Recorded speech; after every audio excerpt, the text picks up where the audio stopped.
because it's not only a hurtful thing, but it becomes personal to the person that is receiving racism. During the year 1997, white people were receiving very good value, but many people were telling people of color that it is actually better to be a white person than a colored person. And I feel like in some way, it's people are still trying to do this because, like, I have friends that say, like, I wish I was white, or some would say, I wish that I was not black. Or even as a joke, they'll be like, oh, you're so whitewashed, or you're so Mexican.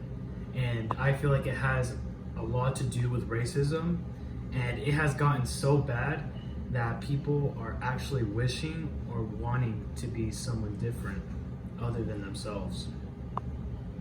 And someone that accepts the discrimination by others is called internalized racial oppression, because they accept all the negativity from another person. And actually, did you guys know that over time, they actually start to believe that they have no value of themselves and think of themselves less. And the side effects of this is forced changes in behavior, isolation, violence, suicide, drug abuse, and alcoholism. Alright, so on this slide, here are some of the key points of racism and examples at least one example that I found at the Delta Library. So some of the key points of racism is that it is used to mainly describe the opponent or enemy. The word racism also represents color blindness, which we've learned, and discrimination against groups intentionally. And examples of racism is the Holocaust, segregation of African Americans, the rule of Joseph Stalin, and more. But if we look at all of these events that have happened in our history, what do they have in common? Well, it's showing that two kinds of people are being victimized because of that person's personality, heritage, religion, and color.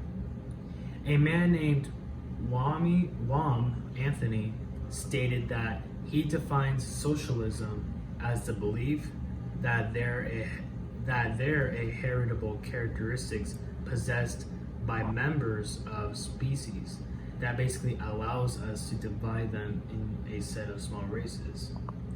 And while I was actually writing this presentation, it really made me see that we are, in a way, repeating history. And I feel like if we do keep on doing that, that's what's going to hurt our society or bring us down. All right.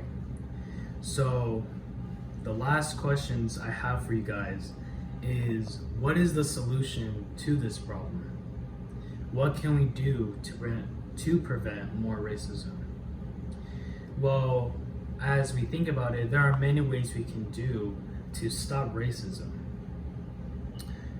But one way we can do to stop racism is by first admitting that the fact that we do it. I'm not saying that all people do it, but there are people that, the people that do it had to admit that, or come to the fact that, hey, I do it. And like I said in the beginning of the presentation, we have all judged or discriminated someone one way or another. But the point that I'm trying to bring out is to recognize that we all do it, or one of us at least judges somebody. We all do it. But the second point is to stop repeating history. As we see our society is filled with hate, pain, hurt, and suffering. Today we see people hurting or discriminating someone for no reason, or even being racist because they have nothing else to do. But always know that it's never too late to change.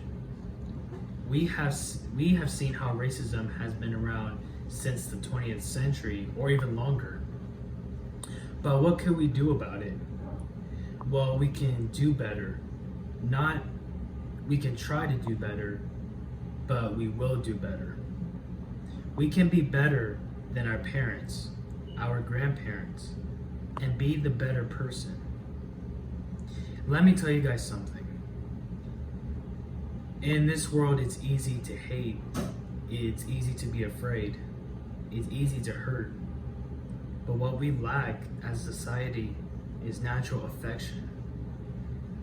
If we have that affection for people, then maybe our society and our world can be a better place for our children and their children. But if we don't have that love and natural affection for each other, our world won't get better.